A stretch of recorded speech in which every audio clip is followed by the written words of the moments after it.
Screen printing is an art. We get it. No one particular way to do a job. This is just our take on it, with some quick tips to help you elevate techniques while improving efficiency in your shop. All that and add a dash of Business 101, and you've got yourself a series for anyone out there. Press for time. Hey guys, Damien, Dynamic Supply, back with another episode of Press for Time, out here at Workhorse Facilities in Phoenix, Arizona with Tyler. Today we're going to talk about when to automate. One question I get asked all the time is when to automate. We've had a long conversation about how do we tell people this, because we get asked so much and there's so many reasons. But basically we've tried to make it a little simpler, like we always do here at Press for Time. We broke it down into three categories. Category one is the rate of production. Category two is the quality of the print. Category three is the quality of life. So as it pertains to print rate, if you're running a shop and you've got a manual press, you got a 4-color with a flash, you're just really hoping you're hitting 40 or 50 an hour, and that's moving pretty good. You know, you're really leaving yourself open for a lot of mistakes or misprints or something like that, trying to run that fast. Well, we've got this press running right now. If you had one guy loading and unloading, you could run up to, I think we're running right now at about 450 shirts an hour, probably without breaking a sweat. So you can see the numbers are pretty dramatically different. And if you're running a production business, you know you're making your money per shirt typically. So the more shirts you can put out, obviously the more money you make. When is this becoming a huge factor for these guys? In regards to production, I think, item number one would be something you had touched on. You've got more work than you can get out, okay?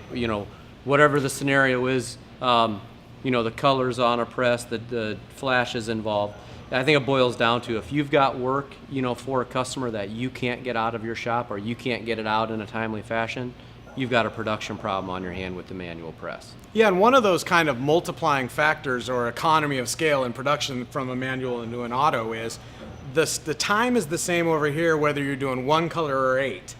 That's not the case on a manual press. The more colors it is, the slower it is. So that's an important thing as it pertains to rate. Sure, absolutely. There's always going to be a place for a manual press in the shop. Those jobs that fit on that press is not going anywhere. What we're talking about is when you've got a manual press and you're starting to get to a kind of full occupancy on that thing and you're deciding, hey, should I just buy another auto?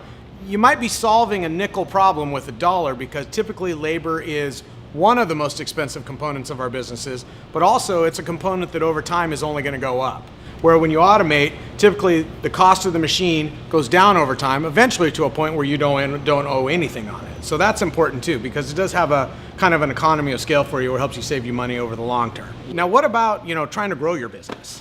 Yeah, I'd say that'd be another, number two in production is, hey, we're landlocked, so to speak, or we are at our production maximum where we are right now. That doesn't open the door to any new business. Right. Maybe a newer client, that could be bigger runs, a local restaurant, a local landscaping business who's going to be repeat large runs or something to that nature. Right. Or just in general, hey, we want a little more market share where we're printing, we're going to need more production to go and get that. Yeah, the last thing you want is you got a customer that's growing with you and he brings you more and more work and you're either A, going, oh man, I got to farm this out and send it over to somebody who does have an auto, or B, going, this is going to tie up my manual all week. There's a lot of downside to that. You want to be able to keep that customer in-house, not send them away to somebody else where potentially that guy could go after your customer. And B, you want to encourage these guys to grow. You want to be able to handle the production and know that you can handle it because that'll bring in more work for you. You can always reach out to Dynamic Supply. We can answer questions for you. Workhorse Products can answer questions. Or if you've got a different distributor, reach out to them. They'll usually help you answer the questions. Like I said, these are just a few of them, but I think they're pretty key. Next video up is when to buy an automatic press as it pertains to quality of print. It's a big one. You're definitely going to want to watch that one. Thanks for watching and get back to work. This episode of Press for Time has been brought to you and powered by Dynamic Screen Printing Supply and by Workhorse Products and produced by ProQuoter. Remember, it all starts with the quote.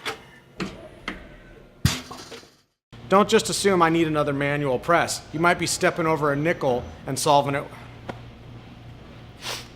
Cut. You may be solving a nickel problem. You might be stepping over a nickel to solve a $1 problem.